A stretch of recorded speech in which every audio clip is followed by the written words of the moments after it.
أجمل الأيام يا ولاد، يوم كده بيجي في رمضان بيلم الحبايب ويلم كل حاجة حلوة والحب والمودة. اللهم صل وسلم وبارك على سيدنا محمد وعلى آله وصحبه وسلم تسليما كثيرا.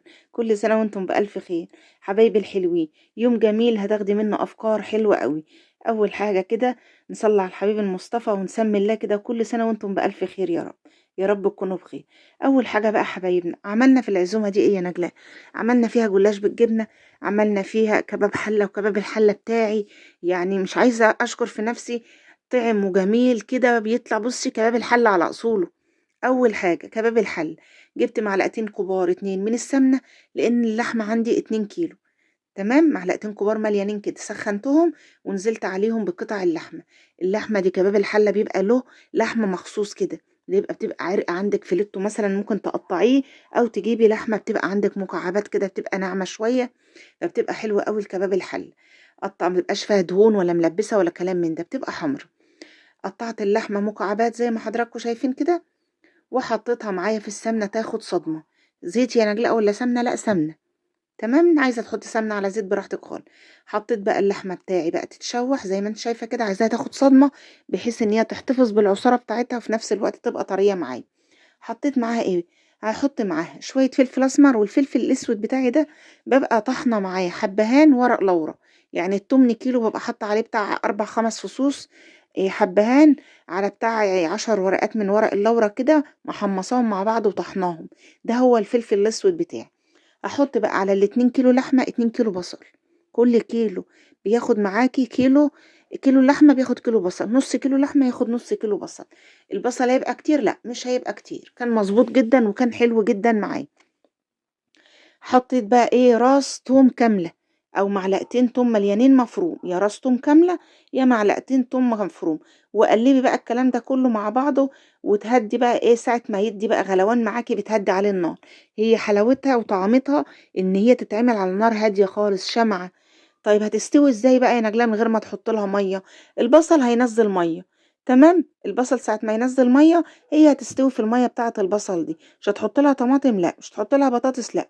هي دي الطريقه الاصليه. انت بقى عايزه تحطي اي اضافات تانية بعد ما اللحمه تخش في السوا حطي. تمام كده، بقلب كده بقى زي ما حضرتك شايفه. حطيت بقى رشه كمان من ال7 بهارات، وهقلب بقى كده. حطيت رشه بسيطه خالص من السكر وحطيتها على النار.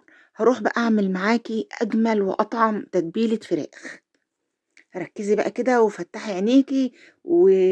وطرطقي ودانك واسمعي معايا. قرن فلفل حامي، معلقه توم كبيره، 3 4 5 6 7 طماطمات، كتري الطماطم. تمام. حطيت 3 4 بصلات، كميه فراخ بقى بتاع 4 5 فرخات كده. تمام. هنحط بقى الطماطم معانا والبصل، الفلفل الحامي، الفلفل البارد، ليمونة كاملة بقشرها، معلقة كبيرة من التوم. هنزل بقى ايه؟ بنص كوباية كده من المستردة، كوباية صغننة كده من المستردة، يعني زي فنجان من بتاع القهوة تملي مستردة. عندك عسل أبيض، عندك عسل أسود سيان، هتحطي قد معلقتين 2 كبار. حطيت معلقتين كمان 3 من الخل. ما حطيتش زبادي ولا لبن ولا أي حاجة. وركزي معايا بقى كده وشوفي وشمي الريحة والله الطعم بتاع الفراخ. تمام كده يا ست الكل، تمام. جبت بقى مكعبين مرق الدجاج، وده اختياري، حابة تحطيهم حبة، مش حابة خلاص. كمان هحط نص كوباية معايا من الزيت، شوية من الزيت كده عشان يطري لي الفراخ بتاعي. خلصت بقى كده، ده الخل اهو. جبت بقى بولة وهنزل التتبيلة بتاعتنا دي كلها. بس كده يا نجلاء، المستردة والثوم وشوية الخضار اللي قلت عليهم. ركزي بس كده معاي. عندي بقى هنا علبة كده عينها معايا في التلاجة. العلبة دي فيها ايه؟ العلبة دي فيها صلصة من اللي انا بعملها معاكم في البيت، صلصة عادية، صلصة طماطم زي صلصة المكرونة. تمام. حاطة بيها بقى دبس رمان، وحاطة فيها صويا صوص. تمام، وشوية من التوابل. خدت منها معلقتين 3 كده. هنزل بقى بالتوابل بتاعتي بقى، اي توابل بتحبيها حطيها. ايه الفراخ ما بتقولش لا. انما لو لحمه هقولك ملح وفلفل بس للحمه، ولو نطرة بهارات ولا حاجه. تمام. حطيت الملح بتاعي، وانا كنت حاطه معاكم عسل. ما عندكيش عسل ابيض ولا عسل اسود، لو عندك عسل كنافه، العسل الشربات بتاعنا العادي ده، حطي معلقتين. تمام كده، تمام. كنت نقع بقى الفراخ زي ما حضراتكم شايفين كده، وحاطه لها محلول النقع بتاعي عباره عن ايه؟ ملح وليمون وسكر، وحطاهم، مش حاطه خل يا جماعه، ملح وليمون وسكر، وحطاهم كده بقى ايه، يتنقعوا. بعد ما اتنقعوا شطفتهم وحطيتهم في مصفى لازم يكونوا متصفيين. وادي التتبيله بتاعتي، ورقت فيها الفراخ بقى كده انا مقطعاها شرايح ومحززاها بالسكينه، نازله لغايه العظم. التحزيز بالسكينه ينزل معاكي لغايه العظم عشان يشرب معاكي من التتبيله طبعا بتظبط لها الحياء بتاعها اللي هو الملح. وبحط لها بقى ايه، الملح والفلفل الاسود، وحط لها رشه من الشطه، بابريكا، اهم حاجه البابريكا والكاري للفراخ. عندك بهارات فراخ بقى، بصي هتوديها مكان تاني خالص. رشه من القرفه، رشه من الجنزبيل، رشه بسيطه خالص من الكمون، حاجه بأمارة بسيطه خالص، شويه من الكزبره. وقلبت ده كله مع بعضه بقى كده، وابتدي بقى ان انا ايه، ارقد الفراخ واحطها معايا في قلب البوله او في قلب طبق كبير زي ما انت شايفه كده. شايفه بقى الحمار بتاع الطماطم، جميل، جميلة جميلة جميل. وتحطي الفراخ معاكي في مصفى وتنشفيها لو فيها أي مية. ماشي.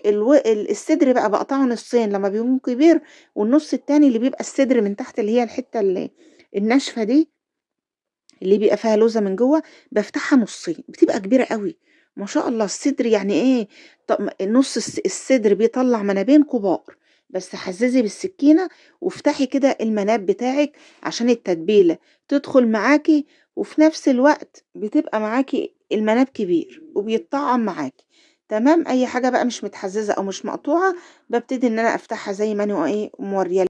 هنجيب بقى كده البولة بتاعتنا او الطبق اللي احنا شغالين فيه، ونغطيه بقى كده بكيس نايلون علشان اي روايح ما تدخل في التلاجة. عاملين بقى الحكاية دي امتى؟ عاملينها قبلها بيوم بالليل. يعني انت عندك العزومة مثلا النهاردة على بيات بقى، بتكوني متبلة الفراخ بتاعتك اللي حضرتك شايفاها دي. عندي بقى هنا تتبيلة بتاعت المحشي بتاعنا، طماطم بس عادية خالص. دي طماطم اهيت، وانا كنت مسبكاها بضربها في الكبة وبسبكها بشوية زيت من غير اي اضافات. هنعمل بقى معانا شوية المحشي، وانا عاملة معاكم خلطة المحشي اكتر من مرة. سبتها بقى كده لما اتسبكت، هنزل عليها بالتوابل بتاعي، ملح وفلفل اسمر، شطة وكمون كزبرة، ايه شوية بهارات، شوية نعناع ناشف، اي توابل انت بتحبيه، وشوية بابريكا كده عشان تحمر الطماطم لو الطماطم مش حمر. بزيد بقى شوية من الزيت، بحط نص معلقة صغيرة من السكر، واسيبهم بقى يتسبكوا ويتأثروا معايا وينشفوا معايا. في المرحلة دي بكون رايحة غاسلة الرز بتاعي وحطاه في مصفى يتنشف. والخضرة ببقى مخزناها عندي في الفريزر، في اي وقت بطلع اعمل محشي الخضرة بجيبها اصفيها واغسلها واصفيها واقطعها واسيبها تنشف قوي، وبعد كده اخزنها في الفريزر. جبت الرز بقى كده نزلته، يا اما تحطي على البارد يا اما تحطي على السخن زي ما احنا عاملين كده. حطيت بقى، نزلت دولت 2 كيلو من الرز، تقريبا 2 كيلو من الرز، نزلتهم على الطماطم، والصينيه دي كبيره. ونبتدي بقى ايه، اشوح لو في اي ميه بقى نازله في الرز ولا حاجه اللي بتتبخر معايا من البوتاجاز، هشوح. وكل ما تحتاج معايا صلصه هتحط لها صلصه. البصل بتاعي بعمله على الني زي ما انا قايله لحضراتكم، قليل قوي لما بحط البصل معايا في الاول ان انا احمره كده. لا، انا بنزل بقى بالتوابل في التقليه، بشمعها كده في الزيت، وبحط بقى معايا كده بصلايه. كنت عامله لكم فيديو قبل كده، ما شاء الله الفيديو ده جاب لي على الفيس مليون وشويه مشاهده، فيديو المحشي ده. قلبت بقى كده لغاية ما الرز بتاعي يشرب الخلطة، وبضيف زي ما حضراتكم شايفين كده. ارجع بقى احط معايا الخضرة، بكون ايه طفيت النار. شايفة الخضرة طالعة من الفريزر خضرة ازاي؟ ما ينفعش ان انا اسيبها بره تفك خالص وارجع احطها على المحشي، لا، بنزلها لسه نازلة من الفريزر اهي، واقوم جاية منزلها على طول. طبعا انا طافية النار مش قايدة النار، وبقلب بقى كده السخونية هتدبل معاكي الخضرة. وده البصل رشة من الملح ورشة من الفلفل الاسود، وبقوم جايه دعكاه كده ومنزلاه معايا ني بقى. مش عايزه اقولك بقى الخطوه ان انت تحطي البصل بتاعك ني كده في قلب الخلطه بتاعه المحشي، بتوديه في حته تانية خالص. هنعمل محشي بتنجان، محشي فلفل بتنجان بقى مقوراه، انا عامله لكم على القناه قبل كده، مقوراه ومتدقلك في شويه زيت ومتعان في الفريزر. وفلفل اخضر، عندك كوسه بقى، عندك ورق كرنب اللي عندك بقى، وعندي بقى شوية كمان من الورق العنب. طلعت الورق العنب اللي احنا كنا مخزنينه مع بعض السنة اللي فاتت المتفرز اهوت، سبته بقى شوية يفك، وجبت حلة كده حطيتها على النار وحطيت فيها ليمونتين، وقمت جاية ليمونة نصين، ونزلت معايا بقى، انزل الشوية من دول زي ما هما واطلعهم، ما يتحطش كتير في المية، مسافة ما والمية مش بتغلي قوي، يا دوب سخنة يعني قبل الغليان بشوية، انزل واطلع، انزل واطلع، واطلع في ميه ايه ساقعه، واشطفه شطفه حلوه كده، لان انا كنت عيناه من غير سليق ولا اي حاجه معايا في قلب الفريزر السنه اللي فاتت. الفيديو بتاع تخزين الورق العنب اهو، ده ورق العنب بتاع السنه اللي فاتت، ما اشتريناش خالص. اخلص بقى كده واشطفه واحطه في مصفى، ونيجي مع بعض بقى نعمل بقى ورق العنب بتاعنا نحشي. باخد شويه كده من الصينيه اهو، وابتدي ان انا احشي الصابع بقى، يا تحشيه بقى كده على بعمل اليمه الناعمه بره واليمه الخشنه جوه. تمام كده تمام. وبحط بقى في الحله بتاعتي عودين كده من الخضره، لو في طماطمايه، قرن فلفل اخضر، بصلايه، شويه من الزيت في الارضيه، ونبتدي نحشي بقى. بصي بلم الجنبين واقوم جايه برمه، ولما الصابع بتاعك طبعا عامله لك فيديو قبل كده ازاي نحشي ورق العنب. كنت بحشيه الاول على الطبليه، على الترابيزه، على ايديكي، ايا كان بقى طريقه انت بترتاحي فيه وبتبقى سهله بالنسبه لك، بتبتدي ان انت تعملي.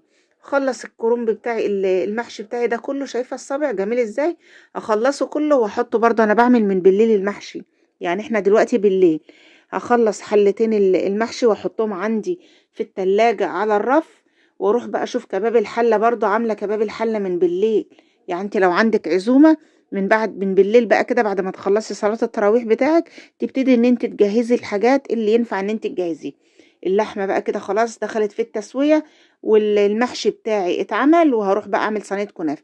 عايزه اقول لك كباب الحله، لو ما البصل نشف معاكي، لو البصل نشف معاكي واللحمه ما استوتش، بتزيدي له ميه ربع كوبايه بربع كوبايه كده لغايه ما اللحمه تستوي. عندي بقى كده هنا نص كيلو من الكنافه او كيلو الا ربع، حطيته في الفريزر وكسرته برشه بسيطه من سكر البودره. السكر البودره مش مهم، لا، سكر البودره مهم. هقولك سكر البودره مهم ليه، لانه بيعمل تماسك في الكنافه، بيخليها قطعه واحده، لما تيجي تقطعيها متبقاش مفروله ومفرفته معاكي، فبتبقى قطعه واحده. وشوية من الكريمة اهو، الكريمة دي عبارة عن نشا وحليب ومعلقة من القشطة ومعلقة من الكريم شانتيه. تمام. بتحطي قد ايه على الكيلو؟ بحط 4 معالق نشا كبار على الكيلو الدقيق، ما بحط السكر خالص، وبنزل عليها بقى كده بالكريمة، وبرجع احط بقى الكنافة بتاعتي. بس قبل ما تحطي الكريمة بتكوني حاطة شوية برضو من السمنة كده، 3 4 معالق كده حلوين، تلفيهم على الكنافة بتاعتك. طبعا عزومة يبقى لازم يكون في حلويات معانا. عملت بقى نهاريها صينية الكنافة دي، عملت كمان صينية جلاش انا عامله لكم زيها قبل كده فما صورتهاش. بساوي بقى كده زي ما حضرتك شايفة، ونخلص صينية الكنافة بتاعتنا دي، ونحط لها السمنة بتاعتها، وندخلها معانا الفرن. تسوية قد ايه؟ تاخد معاكي بتاع نص ساعة كده في الفرن، او ازيد شوية. بتكوني حاطة الرف بتاعك في النص، ودرجة الحرارة بتاعتك على 180 او على 200 لو الفرن بتاعك ضعيف. وبعد كده بتطلع بتبقى سخنة، والشربات بيبقى تقيل وبارد، وبقوم جاية ساقياه. وبألف هنا وشفا على قلبكم. طب لو السمنة كتير بعد ما طلعت من الفرن وهي سخنة، بتحطي غطا حلة أو صينية وتمسكيها كده، وتنزلي أي سمنة زيادة عليه، ويستحسن السمنة تكون ريحتها كويس. أروح بقى كده، دي احنا كده تاني يوم أهو بقى، حوالي الساعة 3 بعد العصر على طول، قمت جاية بقى عاملة بقى شوية شوربة كده. دي مش شوربة بتاعت فراخ ولا حاجة، لأنها شويين الفراخ. عملت بقى كده معلقتين من الصلصة ومية مغلية ومكعبين من المرق، وابتديت أسقي المحشي بتاعي. عصرت بقى بتاع ليمونتين 3، الحلة دي كبيرة يا جماعة ما شاء الله، كفت العزومة كلها. ليمونتين، وقمت جاية عصراهم، وحطيت معلقتين من الزيت ونص معلقة صغيرة من التوم المفروم أو توم صحيح اللي موجود عندك. عندك دبس رمان تمام. ده بقى الفلفل الاخضر اهو، والبتنجان ده متشوح اهوت، كان في الفريزر طلعته ومليت الحله اللي حضراتكم شايفينها كده. هعمل برضو كده اهوت، احط شويه برضو من الشوربه اللي احنا عاملينها مع بعض. وزودي الحياء بتاعك، الملح والكمون والشطه كده، وشوفي انت بتحبيه مشطشط ولا ايه، وتظبطي معاكي الحياء بتاع المية اللي انتي بتسقي بيها المحشي. هنروح مع بعض كده نشوف بقى صينية الكنافة كده.